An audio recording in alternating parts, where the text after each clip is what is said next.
Good afternoon, all of you. आज आपकी class का विषय है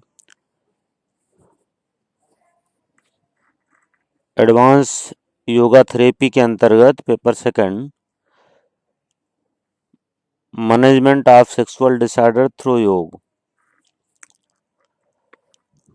इसके अंतर्गत सेक्सुअल डिसऑर्डर्स की जो समस्याएं होती हैं उनका योग के द्वारा कैसे प्रबंधन किया जाए, इस विषय पर आज हम लोग पढ़ेंगे और जानेंगे। आवाज मिल रही है सबको ना? Yes sir. सबसे पहले इंट्रोडक्शन देखते हैं इस रोग का।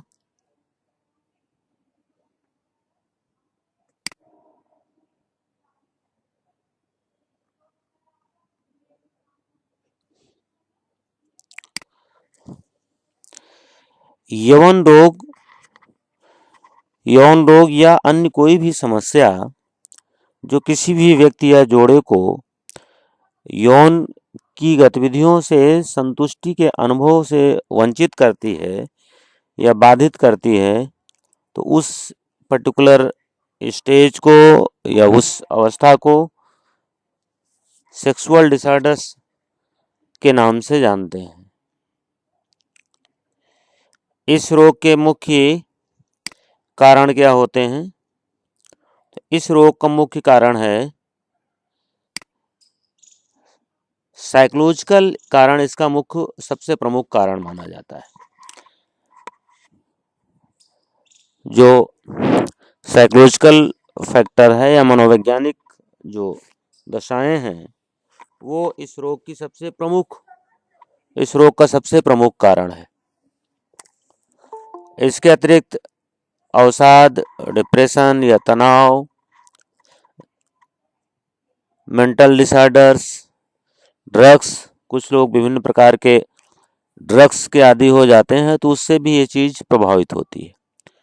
या डिससेटिस्फेक्शन, असंतुष्टि, किसी भी प्रकार की असंतुष्टि, इवन पार्टनर से सेक्सुअल असंतुष्टि या फिर भौतिक ढेर सारी उपलब्धियां जो होती हैं उनमें बार बार असंतुष्टि, या फिर मानसिक मनोदशाएं जो आत्मग्लानि, कुंठा इत्यादि, तो उन सब से भी सेक्सुअल डिसऑर्डर्स की समस्या उत्पन्न होती है।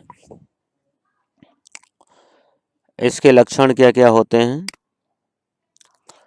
इसके जो प्रमुख लक्षण होते हैं कि रुचि या इच्छा की कमी, सेक्स के प्रति रुचि या डिजायर का अभाव, उत्तेजना में अक्षमता,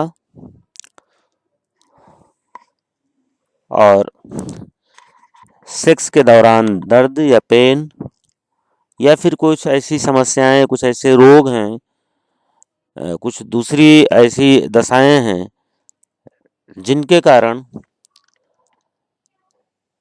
सेक्स में समस्या होती है या सेक्स में दर्द होता है और जिसके कारण व्यक्ति उस चीज से दूर भागता है।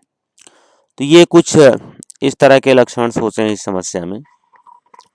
योग के द्वारा इसका प्रबंधन देखते हैं।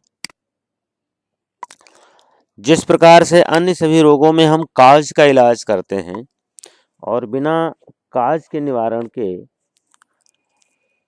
किसी समस्या का समाधान करना कठिन होता है, ठीक वही बात इस रोग के संदर्भ में भी अप्लाई होती है।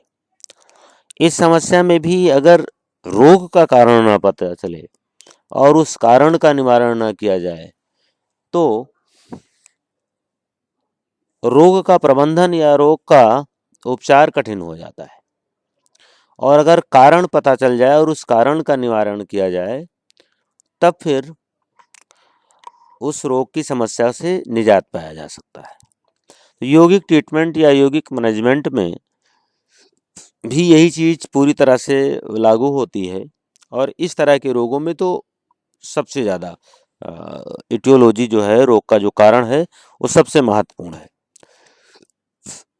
योग के अभ्यास में षटकर्म और षटकर्म के अंतर्गत आने वाला जो अभ्यास कपालभाति है, ये बहुत प्रभावी है, परंतु यह उन दशाओं में जिसमें डिप्रेशन, अवसाद, तनाव, एंजाइटी, इस तरह की समस्याएं अगर रीजन है जिसकी वजह से सेक्सुअल डिसऑर्डर की समस्या उत्पन्न हुई है, तब उसमें कपालभाति का अभ्यास सबसे ज़्यादा प्रभावशाली होगा। कपालभाति का अभ्यास करने से उसमें सबसे अच्छा रिजल्ट मिलता है, क्योंकि कपालभाति का अभ्यास का जो प्रभाव है वो कपाल की शुद्धि है, कपाल का शोधन होता है। तो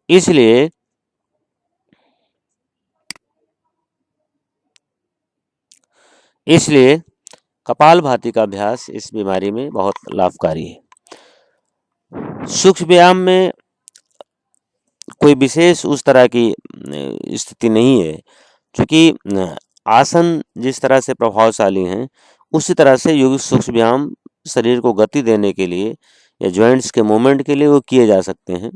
लेकिन सीधा इस समस्या का आसन के या योगिक सूक्ष्म व्यायाम के अभ्यास में कोई विशेष उपचार नहीं है जो सीधे उस समस्या को निजात दिलाए।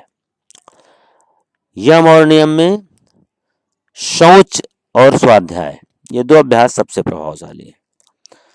स्वाध्याय इसलिए प्रभावशाली है कि स्वाध्याय में अगर कोई किसी भी तरह का जो मानसिक दबाव क्रिएट हो रहा है, तो उससे स्वाध्याय से मन डाइवर्ट होगा, और स्वाध्याय करने से धीरे धीरे स्वाध्याय की विषय वस्तु जैसे होती है, उसी तरह से स्वाध्यायकर्ता का व्यक्तित्व बनता है। तो स्वाध्याय के लिटरेचर की विषय वस्तु का स्वाध्यायकर्ता के ऊपर सीधा प्रभाव पड़ता है, वो सीधा उसको धीरे धीरे एक्सेप्ट करता जाता है। तो इसलिए एंजाइटी, तनाव, डिप्रेशन जैसी परिस्थितियों में मन को डाइवर्ट करने और एक व्यक्तित्व को एक सकारात्मक दिशा में ले जाने में स्वाध्याय बहुत ही प्रभावी कदम होगा।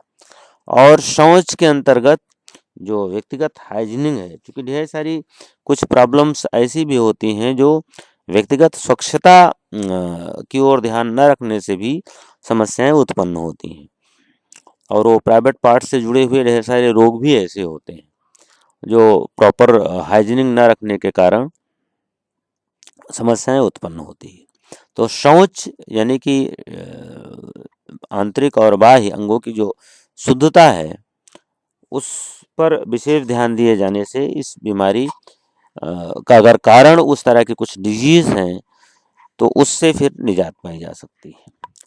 आसनों में कुछ आसन यहाँ पर हैं: ताड़ासन, ताड़ासन, वृक्षासन, सूर्य नमस्कार, भुजंगासन, शलभासन, धनुरासन, नौकासन, आर्धरासन, वक्रासन। इन आसनों के अभ्यास से लाभ मिलता है। उनमें सूर्य नमस्कार सबसे प्रभावशाली है, क्योंकि सूर्य नमस्कार का अभ्यास जो है वो संतुलित एंडोक्राइन सिस्टम पर एक संतुलित प्रभाव डालता है। तो इसलिए सूर्य नमस्कार का अभ्यास सेक्सुअल डिसऑर्डर की समस्या में सबसे ज़्यादा प्रभावशाली है, क्योंकि ये कहीं ना कहीं एंडोक्राइन सिस्टम से जुड़ी हुई समस्या भी है, या उसका रीजन भी हो सकता है।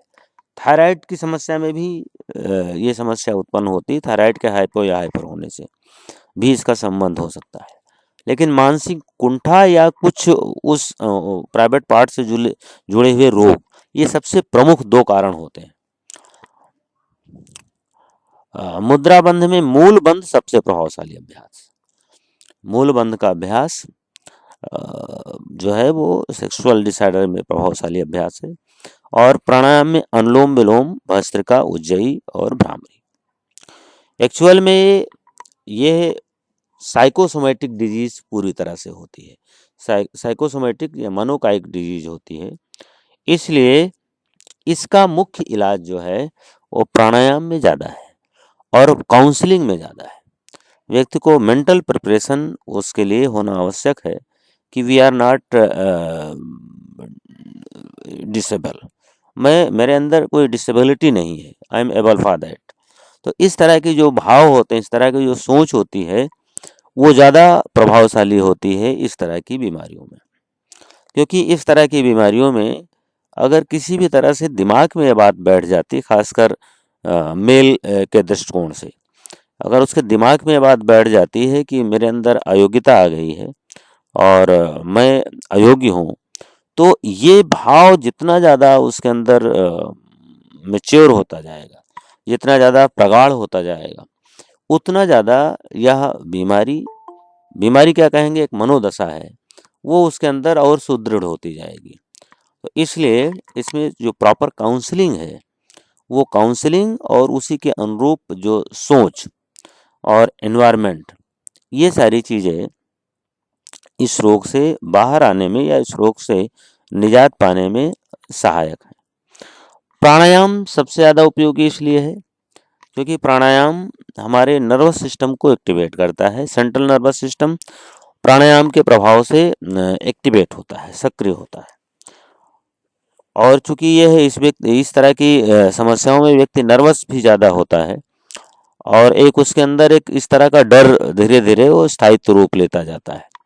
तो इसलिए प्राणायाम और प्राणायाम में ज़्यादातर भस्त्रिका प्राणायाम, भस्त्रिका, भ्रामरी, ये दोनों प्राणायाम सबसे ज़्यादा प्रभावशाली है। जो इनके अभ्यास करने से central nervous system, autonomous nervous system ये एक्टिवेट होता है।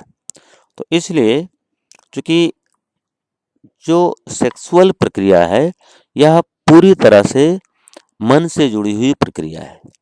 मेंटल प्रिपरेशन इस क्रिया के लिए सबसे महत्वपूर्ण भूमिका निभाता है।